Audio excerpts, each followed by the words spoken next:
안녕하세요. 돈고민 극복 중의 돈파리입니다. 여러분께서 금전적인 큰 위기에 몰리셨다면 절대 혼자서 안고 가지 않으셨으면 좋겠습니다. 혼자서 해결하려고 하면 상황 자체가 급하기 때문에 시각이나 생각이 좁아지는 것 같습니다. 게다가 한번 빠지면 나오기 힘든 것이 빚이니까요. 사실 여러분께 말씀드릴 게 하나 있어요. 저는 현재 개인회생 중에 있다는 것을 말씀드리고 싶습니다. 변제금을 납부한 지 1년이 다 되어가네요. 국가에 감사하고 채권자분에게 죄송합니다. 아무튼 여러분들도 각자 자기에 맞는 방법으로 잘 헤쳐나가시면서 포기하시지 않으셨으면 좋겠습니다. 자, 다시 이야기를 또 들어보시겠어요? 서울 상경에는 환경을 바꿔야겠다는 마음이 가장 컸던 것 같아요. 친구들도 알았는지 가봤자 다시 내려올 거면서 병신 네가 이런 소리도 들었었고, 오락실 사장님도 빚도 있는데 서울 가서 뭘 어쩔 셈이냐. 이런 말들을 했던 걸로 기억이 나네요. 네, 다 맞는 말이에요. 그러나 제겐 환경을 바꾸는 것이 중요했거든요. 쾌락을 쫓는 인생이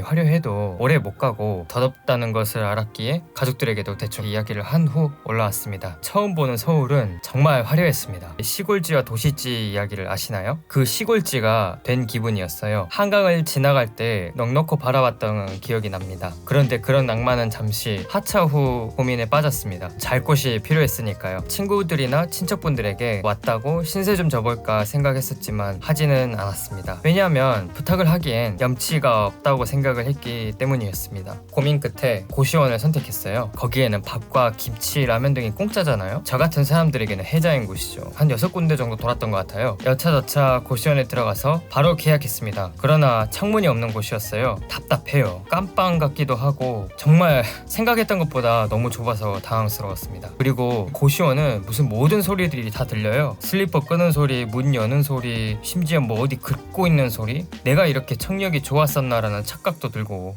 냉난방도 공용인 것도 단점이었어요. 앞서 언급한 것보다 더 치명적인 단점이 2개가 더 있었어요. 다 버틸 수 있었지만 안 그래도 벌레를 제가 좀 무서워하거든요. 가끔 튀어나오는 바퀴벌레와 그리고 소음이었습니다. 그 소음은 같은 층에 어떤 아저씨 한 분이 계셨었는데 술을 좀 자주 드시는지 시끄러웠어요. 술 취하셔가지고 통화하는 소리랑 혼잣말 소리가 좀 그랬었거든요. 아, 이래서 돈을 더 들여서 원룸이나 집을 구하려고 하는구나 라고 생각하게 됐어요. 그리고 그걸 목표로 뒀습니다. 내가 아무리 돈이 없어도 집다운 집에서 살아야 하겠다는 것을. 여러분, 안락한 집에서 생활한다는 것이야말로 정말 최고의 감사함인 것 같습니다. 아무튼 고시원에 들어와서 바로 인력사무소 위치와 주말 알바를 할 수 있는 것들 알아봤습니다. 평일날이 딱 됐을 때 새벽에 일찍 일어나서 인력사무소로 달려갔었어요. 건설업 기초안전교육증을 딴 적이 있었고 노가다도 친구 따라 몇 번 한 적이 있었거든요. 그렇기 때문에 그 시스템을 아니까 잽싸게 인력사무소에 먼저 갔었죠. 이게 행운이었는지 아니면 제 눈빛과 말투가 마음에 들었는지 운이 좋게도 곤방을 배정받았습니다.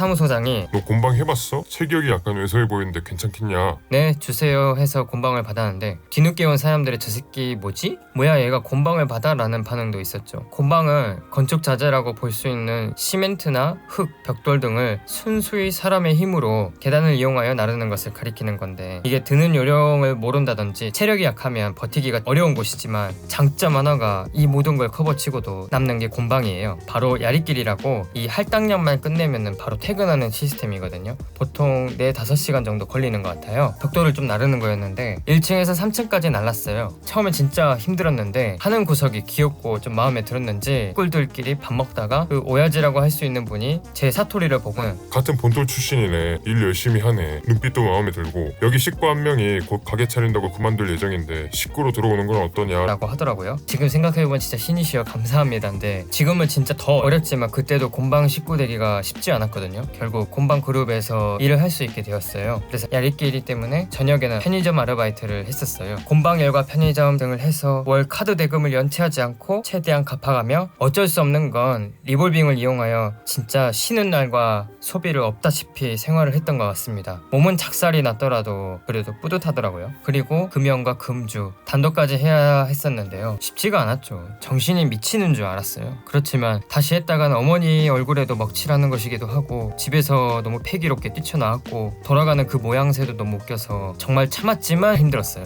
이게 혼자 있으니까 계속 머릿속에 아른거리는 거예요. 일할 때는 이런 생각을 안 하게 되지만 집에 오면 이 밤이라는 분위기와 고독이 더해져서 생각이 많이 나더라고요. 돈을 아끼기 위해서 요금을 1GB 아래 요금제로 바꾸고 거의 전화 문자만 하도록 했었습니다. 딱 이거였죠. 내겐 유튜브, 카카오톡, SNS 다 필요 없다라는 마인드. 그렇게 생활을 지내다가 고시원을 나가고 싶다는 생각을 준 사건이 발생하였습니다. 앞서 언급한 그 아저씨 있잖아요. 이게 도저히 참을 수가 없었어가지고 항의하고 감정 싸움까지 하고 말다툼까지 정말 심하게 했었어요. 개선이 안 되더라고요. 이게 청무님도 답이 없더라고요. 그래가지고 홧김에 처음에 와서 연락했던 친구에게 모든 사정을 이야기하고 같이 집에서 지내면 안 될까라고 부탁을 했는데 그 친구는 부탁을 들어줬습니다. 하지만 순탄할 것 같아 보여도 순탄치만 않았어요. 오늘 영상은 여기까지입니다. 항상 주어진 거에 감사하시고 오늘 하루도 정말 수고 많으셨습니다.